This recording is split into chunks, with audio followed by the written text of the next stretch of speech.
আইন করে প্রাণীর আহার নিবাস তাদের নিরাপত্তা নিশ্চিত, এই সবগুলো বিষয় কিন্তু অত্যন্ত কঠিন হবে। উপস্থিতিবৃন্দ, প্রাণীর নিরাপত্তা, অধিকার রক্ষা, মানব সভ্যতার উৎকর্ষতা এবং বিকাশের পর্যায় নির্ণয়ের ক্ষেত্রে প্রাণীর নিরাপত্তা এবং অধিকার রক্ষার বিষয়টি নির্ণায়ক ভূমিকা পালন করতে পারে।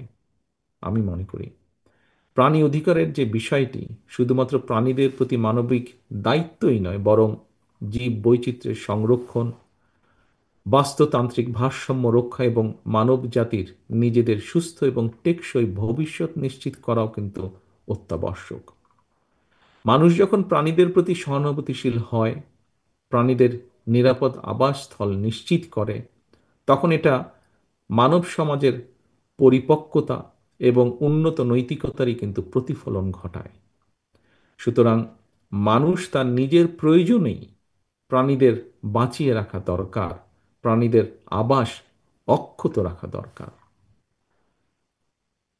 সম্মানিত সুধীবৃন্দ, আমরা যখন প্রাণীর নিরাপত্তা নিয়ে কথা বলছি, আমার ধারণা এই মুহূর্তে আমাদের হয়তো অনেকেরই মনে একটা চিন্তা হয়তো আসতে পারে, সেটা রাষ্ট্র যখন কখনো কখনো খোদ মানুষের নিরাপত্তা নিশ্চিত করতে ব্যর্থ হয়, তখন আমরা প্রাণীর নিরাপত্তা নিয়ে আলাপ করছি। কারো মনে এই ধরনের কথা আসাটা অন্যায্য নয় হয়তো।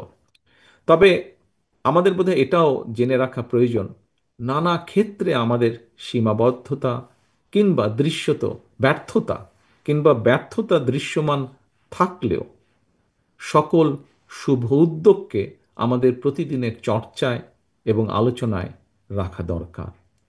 আমি মনে করি ব্যক্তিগতভাবে আমি মনে করি আমি মনে করি গণতন্ত্রের সঙ্গে মানুষের অধিকারের সম্পর্কটা যেমন, বাস্তুতন্ত্রের সঙ্গে পশু পাখি এবং বন্য প্রাণীর অধিকারের সম্পর্কটা তেমন। সুতরাং রাষ্ট্র রাজনীতিতে গণতন্ত্র এবং শুদ্ধাচার প্রতিষ্ঠিত থাকলে বাস্তবিকভাবেই বাস্তুতন্ত্র নিরাপদ থাকে।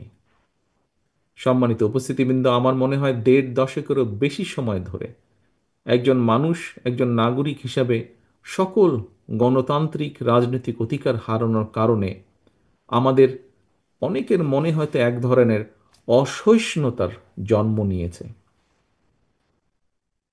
এই অসহিষ্ণুতা কাটিয়ে একজন মানবিক মানুষ হয়ে ওঠার জন্য মনুষ্যত্ব অর্জন আর পশুত্ব বর্জনই হোক আমাদের অঙ্গীকার। আমি বিশ্বাস করি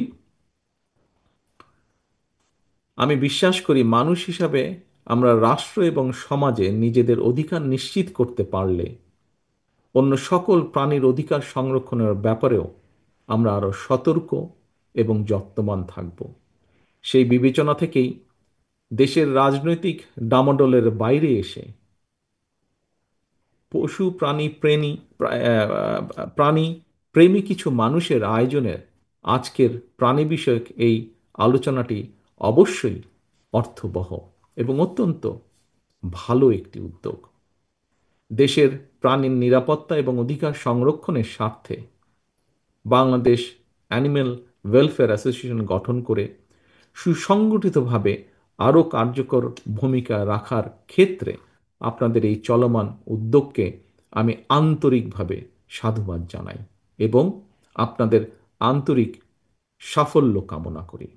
একই সাথে এখানে আজকের এই অনুষ্ঠানটিকে এবং এই সংগঠনটিকে তৈরি করার জন্য, এই সংগঠনের এখানে আলোচনার এসছে, রুমনের বক্তব্যে উঠে এসছে যে কিছু মানুষ একত্রিত হয়ে আপনারা একটি হসপিটাল তৈরির উদ্যোগ গ্রহণ করেছেন। আমি তাদেরকে আন্তরিকভাবে সাধুবাদ এবং ধন্যবাদ জানাই। আমি এখানে ধন্যবাদ জানাতে চাই জাহিদ। জাহিদ আমার এলাকার ছেলে, সেজন্য আমি ওকে আলাদাভাবে চিনি একটু। জাহিদকে আমি ধন্যবাদ জানাতে চাই যে এই অ্যাম্বুলেন্সটির কথা উঠে এসেছে, সেই অ্যাম্বুলেন্সটি আজকে এই সংস্থানটিকে জাহিদ উপহার হিসেবে দিয়েছে।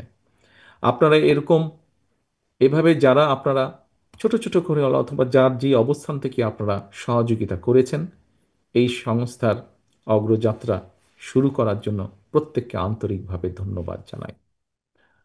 পরিশেষে আয়োজকবৃন্দকে আবারও ধন্যবাদ জানাই। এই যাত্রায় আমাদের স্লোগান হোক, প্রাণ বাঁচাও, প্রাণী বাঁচাও। দেশ হোক সকল প্রাণের নিরাপদ আশ্রয়স্থল। এই প্রত্যাশা রেখে আজকের বক্তব্য শেষ করছি। আসসালামু আলাইকুম।